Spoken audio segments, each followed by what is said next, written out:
Now Zam Karim joins us for the weekly sports update. Zam, what's going on in the world of sports? Well, Jonathan, the 5th BC Intercollegiate Hockey League playoffs took place here in Burnaby. The defending champion Simon Fraser University also played host to the annual 5-team tournament. After both Trinity Western University and Okanagan College were eliminated after the 5th-seeded Trinity knocked out the 3rd-seeded Okanagan, and University of Victoria needed overtime to toss out Trinity from the Jamboree, we pick up the action between Simon Fraser and Thompson Rivers Universities, with the winner going on to the final and the loser needing to play UVic in order to advance to the championship game. The scoring starts early in this one as Zach Rasmussen pots an open rebound for a 1-0 lead just over a minute into the game. Both goalies make big stops in the game, but the main story is TRU backstop Anthony Manfredi, giving the Clan hope for a goal and then taking it away as he robs James Isaacs, then Ben Van Leer on back-to-back occasions. In the third, the Wolfpack were at it again. The goal scorer Rasmussen feeds Jassy Sanga, who beats Justin Mulholland and makes it 2-0. SFU still coming, but Manfredi makes it another one of his 35 saves en route to a shutout and a ticket to the finals. With the loss to TRU, a matchup between UVic and SFU was set, with the winner going to the final and the loser trekking home. And this game starts no better. Mark Callahan's wrist shot went through a crowd and beats SFU's Justin Mulholland. 1-0 Vic through one. After almost 5 scoreless periods, SFU had enough. Ben Van Leer finishes off a beauty pass from Bill Smith and beats Tim Manuel, tying the game through 2. SFU would score twice more. Then Jamie Laprise gets hooked on a partial breakaway and gets a penalty shot. After conjuring up his best Marcus Naslund impression, he just beats Manuel for an SFU 4-1 lead. An empty netter would give SFU the 5-1 win and a berth in the final. So SFU and TRU meet again after the 3-0 Thompson win, but this time it's for all the marbles. Anthony Manfredi looks to follow up his solid effort against the Clan, this time again in the final. And he looks good early with a big save, but he steps on SFU captain Paul Mosconi's arm. SFU to the power play. On that power play, Colby Kolahanik feeds Bill Smith and he beats Manfredi, knocks over the water bottle. SFU 1-0 after 1. Second period, Paul Mosconi gets a beautiful pass in front of the net and makes it 2-0. Also in that period, Voldy Dashko hits Jassy Sanga from behind. Game misconduct, Voldy, but the Clan don't miss a beat. Paul Mosconi at it again, going over the shoulder of Manfredi. It's 3-0. But right after, Zach Rasmussen's on the doorstep and beats Mulholland. It's 3-1 SFU, but the Clan aren't finished. Later in the third, James Isaacs' shot is tipped on its way through by Ben Van Leer, and SFU's up 4-1. TRU adds 1 and SFU finishes off with an empty netter and goes on to win their 3rd championship in 4 years.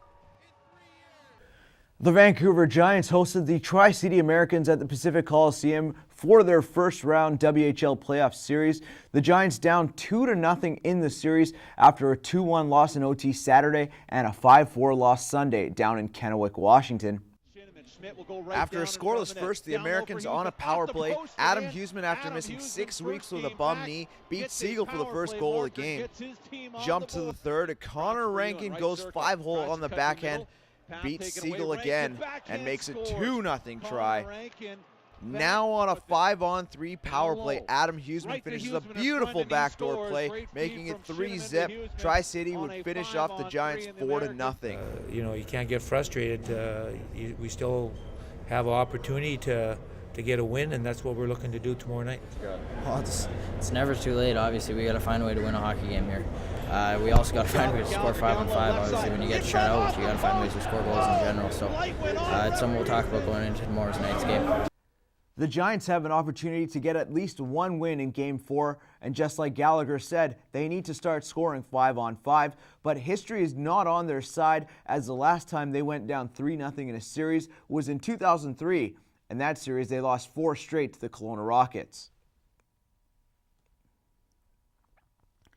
BCIT Intramural Sports are open to everyone on campus, but as Justin Morisette found out, one hockey player is standing out amongst the crowd. The school day may be over, but for BCIT student Amanda Kumbos, the hard work is about to begin.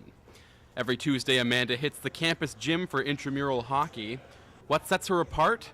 She's the only girl in the league. I feel a little bit nervous, but I mean, it has a lot to do with the fact that I'm playing with a bunch of testosterone-filled big guys, and you'll see they're all like 6'7", and here I am, like 6. She's not afraid to play with an edge, though. All the guys look out for me. I worry about the other guys. You should see what I do to them.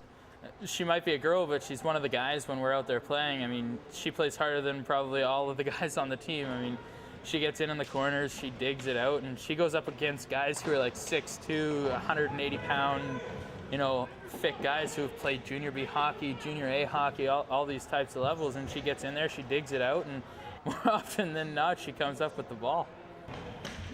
Kumbo says she's never considered giving up on the sport, even if the size mismatch sometimes comes with a cost. I didn't want to be the person who dropped out and stopped playing just because I was the only girl, so I decided just to kind of suck it up and see it through to the end.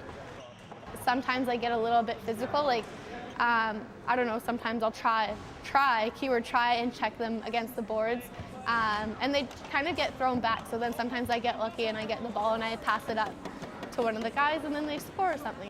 Sometimes, but not always. I hope that, maybe some girls see me playing hockey, intramurals, and then they decide next semester that it's not such a scary thing and that the guys are pretty welcoming and to come out and try it anyways. It is, after all, only intramurals. They only dream that it's the pros. Justin Morisette in Burnaby for BCIT Magazine. Now to the Cricket World Cup. India beat Pakistan to make way for the world's most populated nation for a berth in the final. Pakistan could only score 231 runs, chasing the 261 runs India scored over the match played in Punjab, India. Vancouver Canucks center Manny Malhotra is recovering from a second successful eye surgery in New York, but we don't know how much of his vision is left in his left eye. The next question beyond Manny: is it time to institute mandatory face shields? According to the Hockey News, 59% of players wear facial protection and 65% of those are under 30. So we'll see if in the near future there is an uptick in the use of visors after such a horrific accident that happened to the Canucks' #1 faceoff man.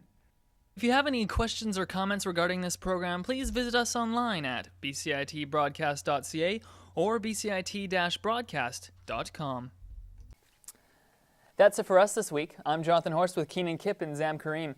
Thanks for watching. We now leave you with a look at early evening on Granville Street.